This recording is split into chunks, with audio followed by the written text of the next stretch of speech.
Matt. He is the best hype man ever, but do not believe everything he says. First of all, guys, thank you for being here. It's great to be in Bangalore. My name is Alex. I'm the COO of Nas Company, and today I'm going to talk to you about how you can build a creative business in 2024. So first of all, why am I standing up here? Why am I qualified to talk to you about this topic? So I've spent the past 3 years here at Nas Company building creative businesses. Right? At Nas Company itself, we've built 2 businesses, Nas Academy and Nas.io, but I've also worked with hundreds of creators all around the world. Right? And I've spent time also with some of the biggest creators all around the world, talking to them about their business. How do they build products? How do they make money? What are their biggest challenges?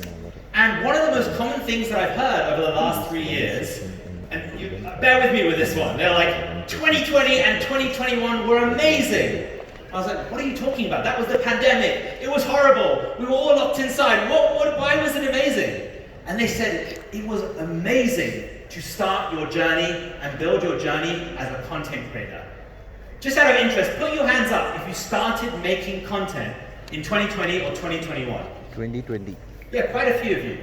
Interesting. So, what was amazing? Why was it an amazing time to start creating content? It's because we were all locked inside. We were all consuming content. We were all buying digital products. We were all taking courses. But we had nothing else to do. Okay, so as a result of that, over that period and just before, there became a very clear formula of how to build a creative business. You would start a channel, you would create content and grow as many followers as you could. You would engage your followers in the comment section of YouTube, in the community section, on Instagram, on Facebook, and then you would offer them products and they would buy. And the beauty was that that model worked. Creators were making thousands, tens of thousands, and even millions of dollars following this model, building followers, growing followers, okay? Your followers were your business. That is how it worked. That's why every time you ask a creator, it's always, how many followers do you have, right? But then there was a big problem. And that problem was not the end of the pandemic. That was wonderful, right? The end of the pandemic did mean that people spent less time consuming content, taking online courses. But there was a much bigger problem for creators. And that problem was TikTok, okay? Why was TikTok a problem? It created the short form era. Right? The idea of TikTok was saying, hey, instead of making really long videos on YouTube, let's make really short, engaging videos. Instead of serving just content about, from your followers, let's create an algorithm. And the algorithm will get to know what every consumer likes, how much time they spend on a video, what they scroll away, what they don't like.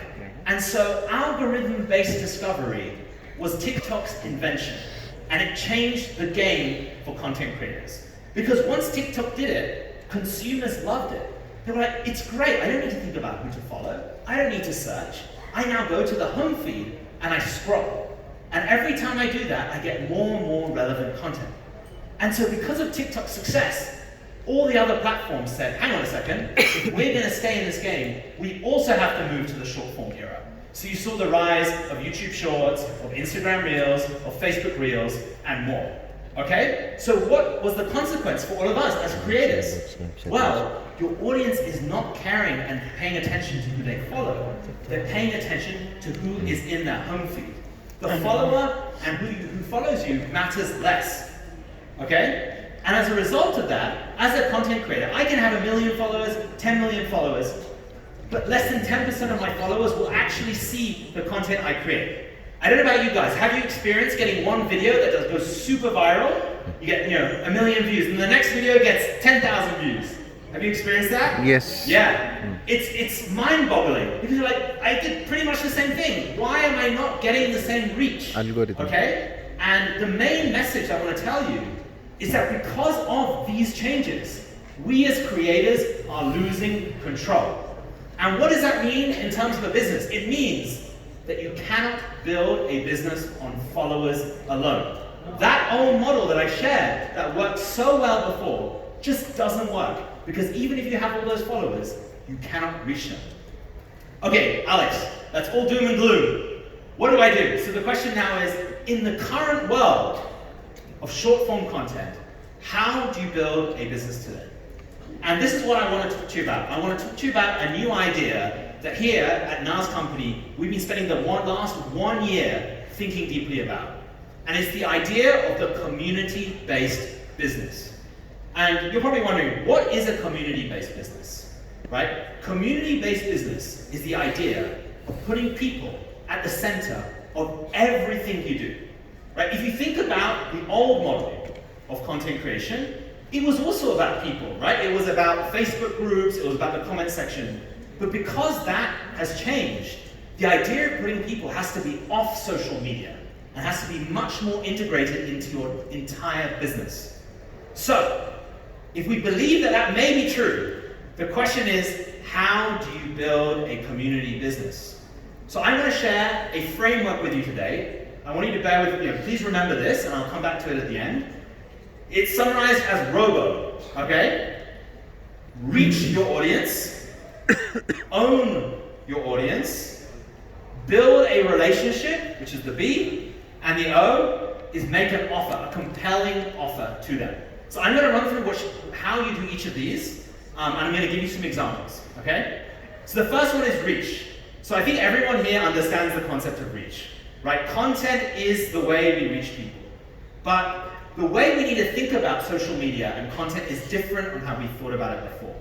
Instead of thinking about social media being everything for content creation, think about it as your advertising billboard, as your TV channel. It is a way to reach the world. It is the way for people to discover you, right? Content helps you find your audience, and that is great. It is not something we should take for granted. But it's not just social media anymore. You can create content and distribute it with ads, right, on different platforms. You can create content and distribute it within networks. You know, we heard just previously about, Neil mentioned about a WhatsApp group. You can distribute content in someone else's WhatsApp group. You can distribute content in someone's Discord server or their email newsletter and many, many other channels. As long as you keep creating that content, you can be innovative. The next thing is ownership. Owning your audience. Now, why is it important to own your audience? And I want to give you 2 real-life stories that friends of mine who are creators told me. The first person said, I created an Instagram channel and I reached 3 million followers. And then my Instagram channel got hacked and I lost all of them. And I went to 0. Okay, so he had to start his business from the beginning. The second person said to me, I'm in India, I grew a TikTok to 5 million followers. And then TikTok got banned, and I had to start again from 0. So, in order to own your audience, it's so critical because the world of social media changes. The algorithms change. The preferred platform changes. So to be able to keep your audience off social media means that no algorithm can stop you building a business. And that is important for every creator. And I'm always shocked about how many creators are not doing this yet. Now, what does owning an audience mean? It does not just mean collecting emails, which I know a lot of creators talk about. There are many things that you can collect. People's phone numbers, their LinkedIn. Where exactly are they based? What are their interests? Why do they follow you? What products would they be interested in learning from you? These are all different things you can learn about your community. Now think about it, for all you creators out here, this is not just about building a business around a product. This is also useful if you ever work with brands, right? How today can you tell this information from YouTube or Instagram? It's not possible. So data ownership opens up so many possibilities, okay? So in 2023, don't just think about an email newsletter. It is not enough. For those in India, I'm sure you experience this. People just don't open emails, right? Email open rates are very low, so you cannot rely on that alone. Okay, so how do you do this? Sounds great in practice. How do you do this? So we have found at Nas.io that lead magnets are the best way to do this. Creating products to allow you to capture the data. So I'm going to give you some real life examples. All right, there are 2 best ways you can do this. The first is events, creating events, both online and offline. And the second way is digital products. Now I know how you will react. You'll be like, Alex, this is so much work, I'm already creating content. I'm going to show you some examples of how it's not hard work and how it's actually easy to do. Okay, so we heard from Manish just before. So what he wasn't able to go into because of the time is the way he captures his leads, he runs the same event online every week. Exactly the same event, and then he uses his content to reach different people. So just by think about that, it's not that hard to create the same one single event. He can improve it as he goes along, but he's able to rerun it and rerun it and rerun it. For just 1 hour of his time, he's building his business. A second example, Satoshi, who's also in the audience, he's a product designer and a YouTuber. And the reason why I wanted to highlight his example of a digital product is because he's a designer and he's like, already in my job, I'm already curating amazing resources of what you need to do as a designer. So why don't I just package this together, all these links that are online, all these products, and just offer it to people because I'm not charging them. But this product alone is really valuable for people who don't have the time to look for it. So Sato was able to get 1,400 leads just from curating what he already knows. It didn't take him very long, okay? So the main takeaway with lead magnets is, do not just think about the really elaborate products, right? To own your audience, you can curate simple things that you already know and package them in a way that are interesting to your audience. The second thing is build, okay? So you now have reached your audience. You now own the data. Now you need to build a relationship. So in the past, we would build this on social media, but now in the current framework, it's much harder. So why do we need to build a relationship? So for those of you who work in more business-related roles, you'll know that it doesn't matter where you are in the world, doing business is all about building trust. If you just show up and you say, buy my product, there's no trust there. How do I know it's authentic? How do I know it's valuable? How do I know you know what you're talking about? So that is the point about building relationships. So how do you do this in the community business model? Okay, there are 2 ways to do this. The first way is share your knowledge, and the second way, which is very, very unique to community businesses, is enabling other people to share their knowledge. Okay? So to share your own knowledge, here are 3 simple ways you can do it. Start a WhatsApp newsletter. Why do I say WhatsApp? It's more bite-sized, it's more digestible. You can do it as an announcement group. You don't have to worry about maintaining a chat. The second thing is you can run workshops. They can be free or low ticket, as Gaurav mentioned. And the third one, which we've not mentioned before, are challenges. Challenges is one of my favorites, and I think it's one of the most effective ways to build a relationship today. So Gaurav mentioned his workshop, low ticket, 250 rupees, and he's able to upsell from that. That's a simple way to start building a relationship. Seekan, I don't know if you guys know Seekan, Zishan, right? Seekan actually runs a book club community, and he actually started a 21-day challenge, right? Affirmation and habits. So he's building a relationship with these 11,000 people every day for 21 days. Think about the kind of trust you can build by doing something every day for 21 days. And then JC, who you heard earlier, ran a 100-day fitness challenge with Nusar, part of the Fitter community, and he engaged 50,000 members, 53,000, right, on that. So think about what you can do in 100 days. In terms of newsletters, both email and WhatsApp can work. This is an example, Saurabh from Success Brew. All these people are using Nas.io, just so you know. So what Saurabh does is he's I'm a marketer. Every week I'm thinking of new ideas. Let me just share 10 ideas for marketing. So imagine you're a marketer, then you keep coming back and saying, what are the new 10 ideas this week? How can I apply them? And then a WhatsApp newsletter, this is Mamoon. He actually creates a WhatsApp newsletter where every week he drops a PDF on stock tips, and he engages 300 people a week doing that. So you can see there are many different ways to build a relationship, but it's about regular, constant communication. Now, in terms of sharing knowledge of others, okay, I want to focus on networking here. So when you have a community-based business, remember, it's all about the people. The people inside the community are incredibly valuable. And when you're part of it, it's not just about connecting with the creator, but getting to know them. Right? So here are 2 examples. Alok is a product designer, UX designer, and he uses his community. His community is all designers. And he's like, there's value, not just them learning from me, but meeting other designers as well. So he's running regular events to bring other designers to meet each other. So that's one way that as more designers join the community in different cities around India, he's providing more value to them. And this one is very unique, and I really like it. So this is actually bringing two types of people together in her community, Ruby.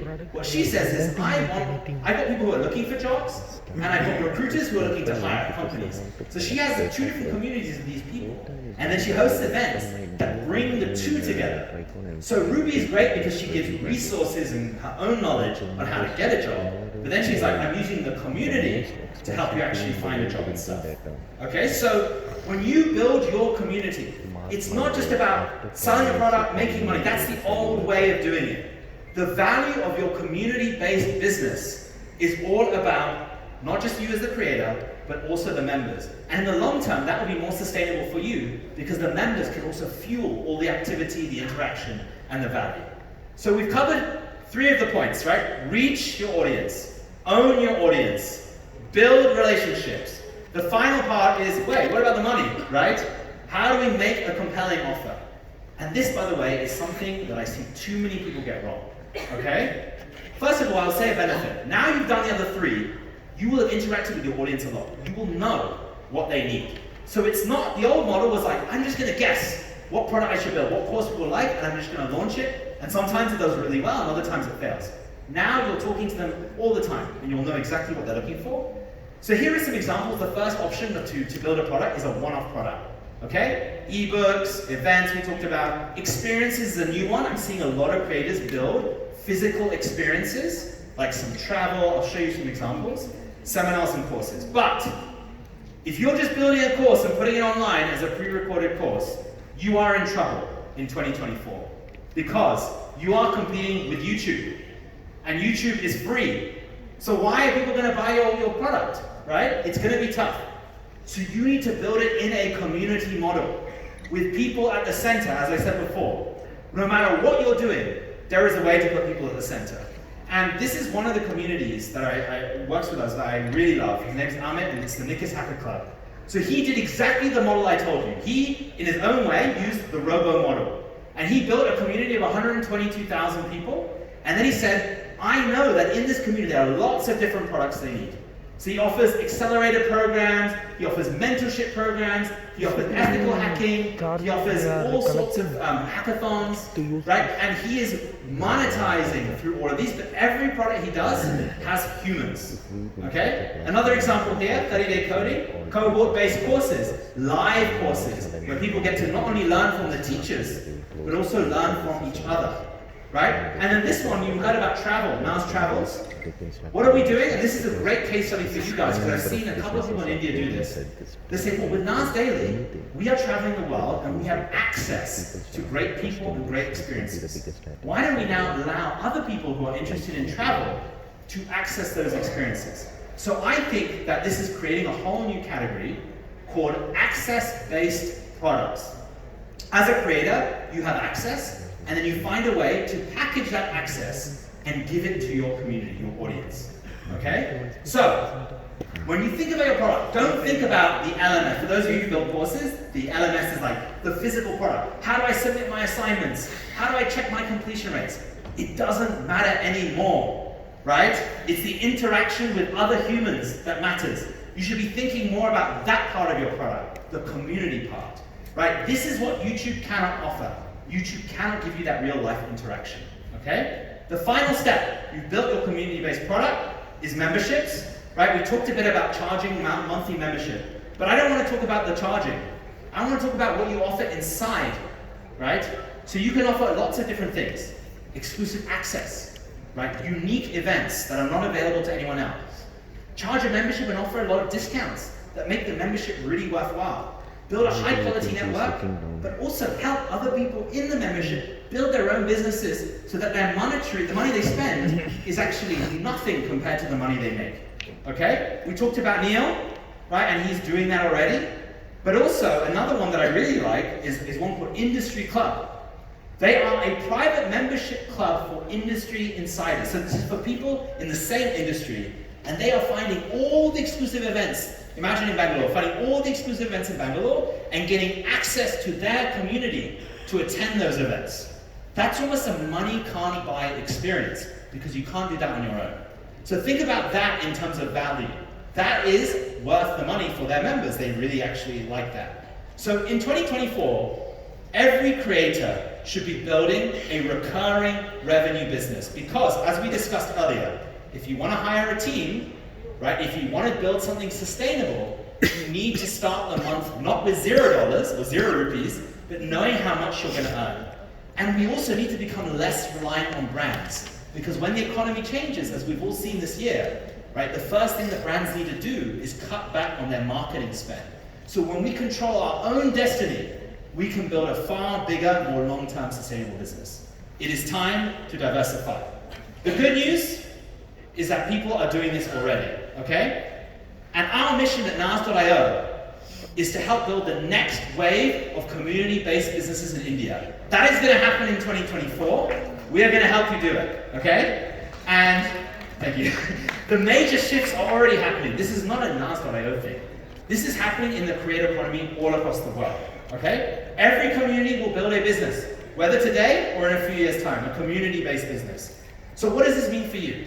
Okay, I want to leave you with a final thought, which is this.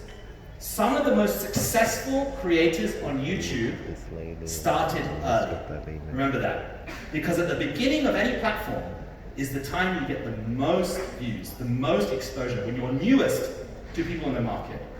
So on that note, there is no better time to start than now. Thank you so much. And over here, if you want to learn more about building a community-based business, we have a free workshop. Just scan the code, and we look forward to seeing you there. Thank you.